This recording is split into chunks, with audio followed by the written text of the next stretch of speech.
Bonsoir à tous les amis, j'espère que vous allez bien. Je vais vous parler cette fois-ci non pas de Dokkan Battle mais de films et séries de super-héros, en commençant par la série Loki qui est actuellement en diffusion.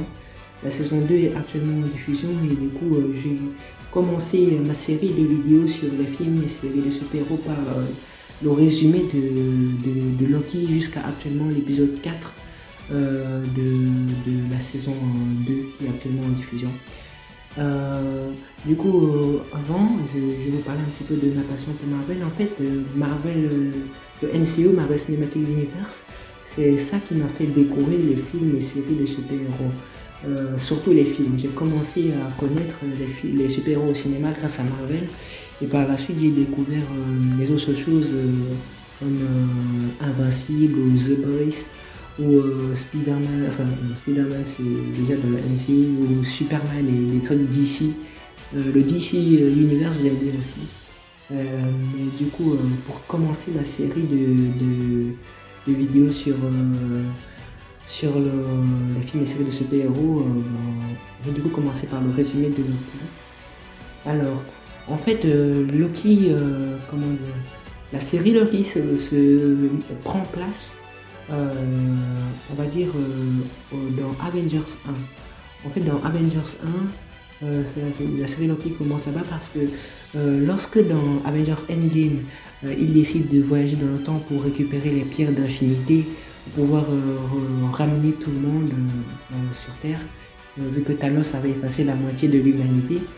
En fait, lors de leur voyage dans le temps, les Avengers, surtout ici Tony Stark et Ant-Man, c'est surtout eux deux, Tony Stark et Ant-Man, ils devaient récupérer le Tesseract.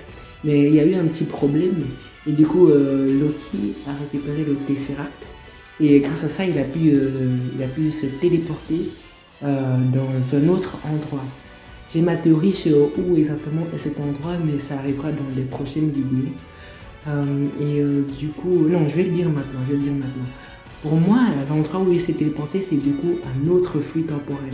En fait, le Tesseract l'a téléporté dans un autre univers. Et du coup, c'est ça qui a alerté le TVA. Parce que du coup, Loki change de ligne temporelle. Normalement, il devait suivre la même ligne temporelle. Genre, il devait être emprisonné à Asgard. Et ensuite, il y avait l'événement avec Thanos où il mourait des mains de Thanos. Mais ici, du coup, il a changé de ligne temporelle et même d'univers. Vu que l'espace et le temps sont liés, il a changé de temps et d'espace. Oui, voilà. Et du coup, le TVA a été alerté, ils sont venus le capturer. Et du coup, on nous explique au début de la saison 1 qu'est-ce que c'est le TVA. Apparemment, c'est une entité créée par les gardiens du temps pour surveiller et maintenir l'éternel flux temporel. Afin qu'il n'y ait pas des branches qui se libèrent dessus. Des branches du coup représentent de nouvelles possibilités, de nouveaux univers. Et les branches sont créées parce que apparemment dans l'éternel flux temporel, lorsqu'on prend une décision qui n'est pas celle qu'on est censé prendre, qui n'est pas celle que les gardiens du temps ont planifiée pour nous, qui n'est pas notre destin, alors on s'écarte de l'éternel flux temporel en créant une branche, du coup un nouvel univers. Et c'est ça ce que le TVA est censé combattre en fait.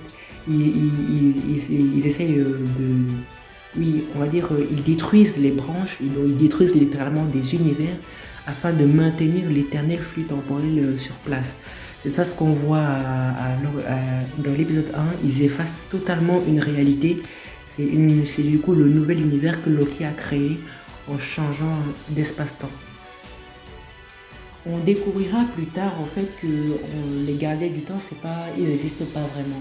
En fait, c'est celui qui demeure un variant de Kang le Conquérant qui, au 31e siècle, en fait, pour raconter un petit peu son histoire, au 31e siècle, Kang le Conquérant, enfin celui qui demeure le Kang original de l'éternel flux temporel, lorsqu'il a découvert les autres univers, que les univers étaient empilés les unes au-dessus de l'autre, au-dessus des autres, et du coup le multivers existait. C'est du coup lui qui l'a découvert au 31e siècle, et apparemment à ce moment-là très précis, tous ces variants dans le multivers du coup ont découvert en même temps le multivers. Et du coup, ils ont commencé à voyager à travers le multivers, à se prendre connaissance les uns des autres, s'échanger des informations, des technologies. Mais il n'y avait pas que des gentils comme le conquérant, il y avait aussi des méchants. Et ceux-là, du coup, voulaient conquérir du coup tout le multivers. Et ils ont déclenché une guerre multiverselle. Afin d'éviter cette guerre multiverselle, celui qui demeure dans le Kang original de notre univers, de l'éternel flux temporel, il allait prendre des personnes dans le multivers et a créé le TVA avec ces personnes. Du coup, c'est eux les agents du TVA, c'est ça une des révélations de la saison 1. Les agents du TVA sont des variants pris dans le multivers par celui qui demeure afin de restaurer l'éternel flux temporel. Il a eu aussi besoin de l'aide d'un monstre qui dévore l'espace-temps. Ce monstre, du coup, c'est Elliot qu'on découvre dans le néant, un monstre qui est capable de dévorer le temps et l'espace. Et grâce à lui, à ce monstre et aux agents du TVA, il va du coup effacer tous les autres univers et ne garder que le nôtre et le maintenir. Et c'est du coup ça l'éternel flux temporel. Et du coup, pour présenter un petit peu, c'est ça le TVA. Du coup, son but, c'est de maintenir l'éternel flux temporel afin d'éviter que les autres camps, que celui qui demeure a vaincu avec le TVA, ne puisse revenir redéclencher une guerre multiverselle. Probablement, c'est cette guerre-là qu'on découvrira dans Avengers Secret Wars et même surtout Avengers The Kang Dynasty. Pour présenter un petit peu les personnages de la série, on a du coup Loki. La série va nous présenter son évolution. Loki va passer petit à petit de méchant à gentil. On va vraiment voir son évolution psychologique. Certains n'aiment pas ce nouveau Loki gentil et préfèrent le Loki mesquin qui ment et qui fait des blagues. Mais en soi, moi ça ne me dérange pas cette évolution. Et du coup, on voit l'évolution de Loki.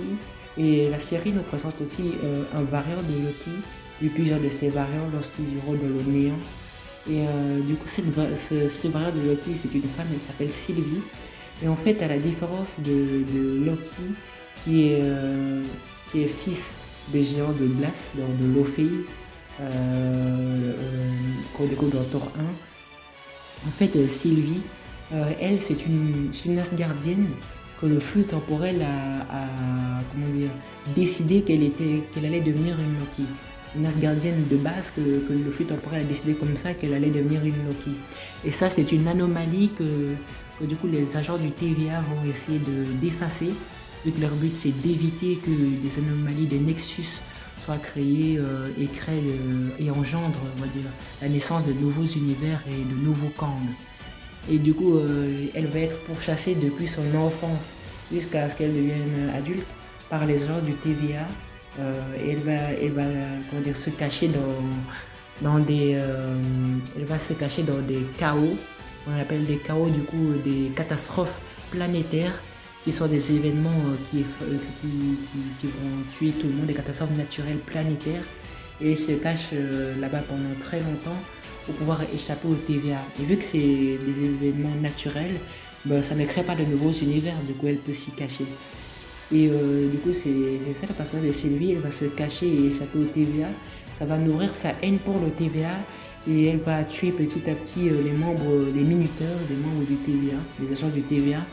Et c'est du coup le but de la saison 1, c'est Loki va s'allier au TVA pour essayer de capturer Sylvie parce qu'elle est jugée comme étant dangereuse.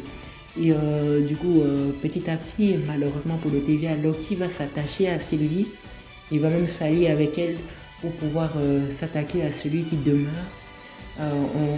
Plus tard, oui, c'est du coup un peu ça l'histoire de la saison 1. Pour présenter un petit peu les autres membres les autres personnages de l'histoire, on a du coup les membres du TVA. Mobius. Mobius, c'est un agent du TVA qui va devenir un petit peu l'ami de Loki dans cette saison 1. Ils vont apprendre à se connaître. Et nous aussi, on va apprendre à s'attacher à Mobius, qui aime bien les jet skis, qui est marrant et attachant. Et sinon, on a aussi Ravonna Renslayer.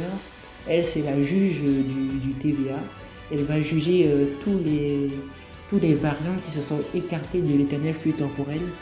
Et du coup, c'est du coup ça, son rôle, c'est la juge du TVA. Puis on a Miss Minute. Miss Minute, c'est une intelligence artificielle créée par celui qui demeure dans le but de faciliter le travail des membres du TVA. Elle va les soutenir, les aider et voilà, les faciliter la vie. Même si par la suite, on apprendra qu'elle est un petit peu folle et méchante. Et ça sera par la suite, cette intelligence artificielle. Ça ne rappelle pas du tout Ultron. Et du coup, il y a enfin celui qui demeure, qui est en fait un variant de Kang le Conquérant qu'on découvre dans Ant-Man et la guêpe Quantumania. Et ce variant, il nous dit que lui, il est gentil, qu'il a créé le TVA en prenant des personnes dans le multivers pour du coup s'attaquer à ces autres variants et maintenir l'éternel flux temporel. Il dit que c'est un mal pour un bien, que pour une fois un méchant peut faire la... Enfin, ah oui, un méchant peut être méchant pour une bonne cause. Moi, je crois un petit peu en ce qu'il dit. Je ne pense pas qu'il a menti au personnage. Ou si Sylvie pense qu'il a menti. Mais pour moi, il n'a pas menti. Je suis d'accord avec Loki. C'est une vraie menace qui plane les Kang, comme on l'a vu un petit peu dans Quantumania, même si voilà, il n'était pas très charismatique, on va dire. Pour parler un petit peu de l'évolution des personnages, dans la saison 2, du coup, on va dire Loki est toujours gentil, il est toujours allié à Mobius, mais du coup, l'événement qui s'est passé à la fin de la saison 1 a un peu chamboulé le multivers, on va dire. En fait, à la fin de la saison 1, de la série Loki, en fait, Sylvie, du coup, tue celui qui demeure. Elle tue celui qui demeure en le poignardant, du coup. Et cela, comme il les avait avertis, c'est lui seul, c'est sa présence qui, à la fin des temps, sa présence qui maintenait l'éternel flux temporel. S'il meurt, du coup, le multivers revient. Et c'est un problème parce que du coup, ces variants, ces méchants Kang, du coup, vont revenir. Et il y aura de nouveau la guerre multiverselle. Et du coup, vu que Sylvie a tué celui qui demeure, bah, du coup, ça fait revenir le multivers. Vraiment, c'est ça la naissance du multivers du MCU, c'est le fait que Sylvie ait tué celui qui demeure. Et du coup, cela fait que dans la saison 2, il y a un énorme problème, c'est que le cœur du TVA qui maintenait, qui s'occupe de maintenir l'éternel flux temporel, bah, il ne peut plus maintenir autant de branches, autant d'univers. Et un des dangers les plus menaçants qu'il y a dans la saison 2 de Loki, c'est que le cœur risque d'exploser et du coup comment dire, de tuer toute existence en fait. Le TVA, tout le monde va mourir si le cœur explose apparemment. C'est apparemment, c'est ça. Et du coup, dans la saison 2 de Loki, on retrouve Mobius et Loki qui font toujours alliance. Et cette fois, ils vont partir ensemble à la recherche d'un variant de celui qui demeure qui s'appelle Victor Tamili. Et grâce à un scan de son aura temporelle, ils sont censés pouvoir accéder au cœur du TVA et résoudre le problème du cœur.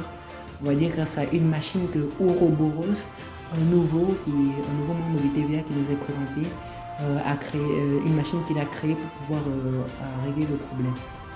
Donc Ouroboros, c'est un peu le technicien du TVA. C'est un nouveau membre qui nous est présenté. Il est assez marrant et attachant au même titre que Mobius. Du coup, ils vont chercher le but actuellement à l'épisode 3. Du coup, c'est ils vont aller chercher Victor Timely. Mais à l'épisode 2, ils vont d'abord aller chercher Sylvie. On ne nous explique pas trop pourquoi et qui a besoin de Sylvie. Mais voilà. En fait, j'ai oublié deux faits. C'est que à la fin de la saison 1, Sylvie, en fait, après avoir embrassé Loki, elle utilise le pacte temporel de celui qui demeure pour le renvoyer au TVA.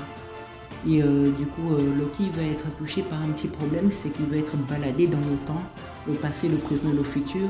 Et c'est du coup le petit problème qu'il y a lors de la saison 1. Tandis que Sylvie, elle va du coup retourner dans un flux temporel, on ne sait pas trop lequel, et elle va dans un autre univers, quoi. Elle va retourner dans un autre univers et elle va faire sa vie là-bas. Elle va tranquillement travailler au McDo et va vivre sa vie en fait. Et dans l'épisode 2, et c'est là où je voulais en venir, Loki a bizarrement besoin de Sylvie. On ne sait pas trop pourquoi. En fait, lorsqu'il se baladait dans le temps, il a rencontré dans le futur une Sylvie. Et du coup, juste cet événement lui a poussé à se dire oh, j'ai besoin de Sylvie, et il est parti chercher Sylvie. On ne sait pas trop pourquoi son utilité. Et du coup, dans toute cette saison 2, j'ai du mal à trop comprendre l'utilité de Sylvie en fait. Mais sinon, voilà, tous les membres importants qu'il y avait dans la saison 1 sont revenus, sauf celui qui demeure, vu qu'il est mort. Et du coup, dans la saison 2, l'enjeu sera de chercher Sylvie. Et enfin, dans l'épisode 2 de la saison 2, plutôt, l'enjeu sera d'aller chercher Sylvie. Et dans l'épisode 3, d'aller chercher Victor Timely. Et du coup, l'épisode 4, je vais vous le résumer et analyser dans une prochaine vidéo.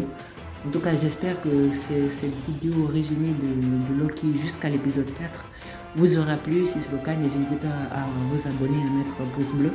Et franchement, j'ai hâte, ce voyage va être génial. J'espère que vous penserez de même. Et à la prochaine.